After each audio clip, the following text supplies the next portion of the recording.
আসসালামু আলাইকুম। আমাদের আজকের ক্লাস হচ্ছে ফিজিক্সের যে বিভিন্ন চ্যাপ্টারের যে গ্রাফিক্যাল অ্যানালাইসিস বিষয় নিয়ে। তো অনেক স্টুডেন্ট হচ্ছে ভয় পায় যে ভাইয়া গ্রাফ রিলেটেড প্রবলেম কীভাবে সলভ করব, মাথায় আসে না, গ্রাফ বুঝতে সমস্যা হয়। তো তাদের জন্য হচ্ছে আজকে আমাদের এই ক্লাসটি। তো আমরা ফিজিক্সে যত প্রকার গ্রাফ দেখতে পাবো সেটা সাধারণত হচ্ছে 5টা টাইপে বিভক্ত। তো 5টা টাইপ হচ্ছে, একটা সরলরেখা হয়, সরলরেখার মধ্যে 2টা টাইপ পাওয়া যাবে। একটা হচ্ছে হাইপারবোলা হবে, আর একটা হচ্ছে প্যারাবোলা হবে, আর একটা হচ্ছে আমাদের সাইন কস রিলেটেড গ্রাফ।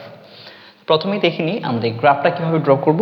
গ্রাফটা ড্র করার জন্য আমাদের 2টা অ্যাক্সিস দরকার, একটা হচ্ছে এক্স অ্যাক্সিস আর একটা হচ্ছে ওয়াই অ্যাক্সিস।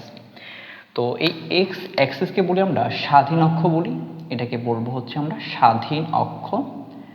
আর এই ওয়াই অ্যাক্সিসটাকে বলি আমরা পরাধীন বা অধীন অক্ষ বলি, অধীন অক্ষ বলবো। তো Y equal to M X যখন গ্রাফ নিব আমরা, তখন এই প্রথম অংশটাকে রাখবো কোন দিকে রাখবো, এটাকে রাখবো হচ্ছে অধীন অক্ষে রাখবো, আর দ্বিতীয় অংশটাকে রাখবো হচ্ছে স্বাধীন অক্ষে রাখবো, দ্বিতীয়টা স্বাধীন অক্ষে রাখবো। Y equal to M X, এখান থেকে লিখতে পারি ওয়াই হচ্ছে এক্স এর সমানুপাতিক। এই গ্রাফটা হবে মূল বিন্দুগামী সরলরেখা হবে। ফিগার টাইপ 2তে হচ্ছে Y equal to M X plus C.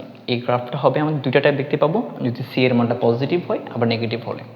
তো এম এক্স প্লাস সি হলে হচ্ছে আমাদের যে এক্স ওয়াই অক্ষের উপর অংশ ছেদ করবে, উপর অংশ থেকে, তাহলে এক্স ওয়াই অক্ষ থেকে কর্তনকৃত অংশের দৈর্ঘ্য হবে আমাদের সি হবে।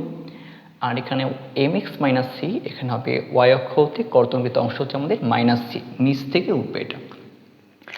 আর X Y equal to C যেটা, সেটা হচ্ছে আমাদের মানে আয়তাকার অধিবৃত্ত বলি, ইংলিশে বলি রেক্টেঙ্গুলার হাইপারবোলা, রেক্টেঙ্গুলার হাইপারবোলা বলি, হাইপারবোলা। আর বাংলায় বলি আয়তাকার অধিবৃত্ত, আয়তাকার অধিবৃত্ত। তো মোস্ট প্রবাবলি এই টাইপটা একটু বেশি দেখা যায়, অনেক ম্যাথে আমরা এই টাইপটা দেখতে পাবো। আর প্যারাবোলা টাইপ হচ্ছে 4টা টাইপ দেখা যাচ্ছে এখানে। একটা হচ্ছে এক্স স্কোয়ার ইকুয়াল 4ay, আর একটা হচ্ছে Y square equal to 4ax। তো এখানে খেয়াল করি একটু যে এই গ্রাফটা কেমন হবে। তো মাথায় রাখবা যে যার এক ঘাত তার সাপেক্ষে প্রতিসম, যার এক ঘাত তার সাপেক্ষে প্রতিসম হবে, তার সাপেক্ষে প্রতিসম বিষয়টা কি, যে আমি 2টা অংশকে ভাগ করে দিলে 2টা অংশকে হুবহু সেম দেখা যাবে। যেমন আমাকে যদি নাভি থেকে 2 ভাগে ভাগ করে দেওয়া হয়, তাহলে কিন্তু আমার নিচের অংশ আর উপরের অংশ সেম দেখা যাবে না। বাট আমাকে যদি নাক বরাবর এভাবে বিভক্ত করে দেওয়া হয়, তাহলে কিন্তু আমার বাম অংশ আর ডান অংশ প্রায় সিমিলার লাগবে। এই ডান দিকে এক চোখ, বাম দিকে এক চোখ, নাকের একটা অংশ এই পাশে, একটা অংশ এই পাশে, কানের একটা অংশ এই পাশে, একটা অংশ এই পাশে। তো এটাকে বলে আমরা প্রতিসম হওয়া বলি। ঠিক সিমিলারলি এখানে যার একঘাত হবে তার সাপেক্ষে প্রতিসম। যেমন এই সমীকরণে ওয়াই এর একঘাত, তাহলে ওয়াই অক্ষের সাপেক্ষে এটা 2 ভাগে ভাগ করছে, এই যে ওয়াই এর সাপেক্ষে এটা 2 ভাগে ভাগ করে দিচ্ছে, প্রতিসম হচ্ছে এটা। আর এখানে এক্স এর একঘাত, তাহলে এক্স এর সাপেক্ষে এটা প্রতিসম হবে, প্রতিসম। এটা হচ্ছে আবার ওয়াই এর একঘাত নেগেটিভ, এই জন্য নিচের দিকে হবে, বাট ওয়াই অক্ষের সাপেক্ষে প্রতিসম।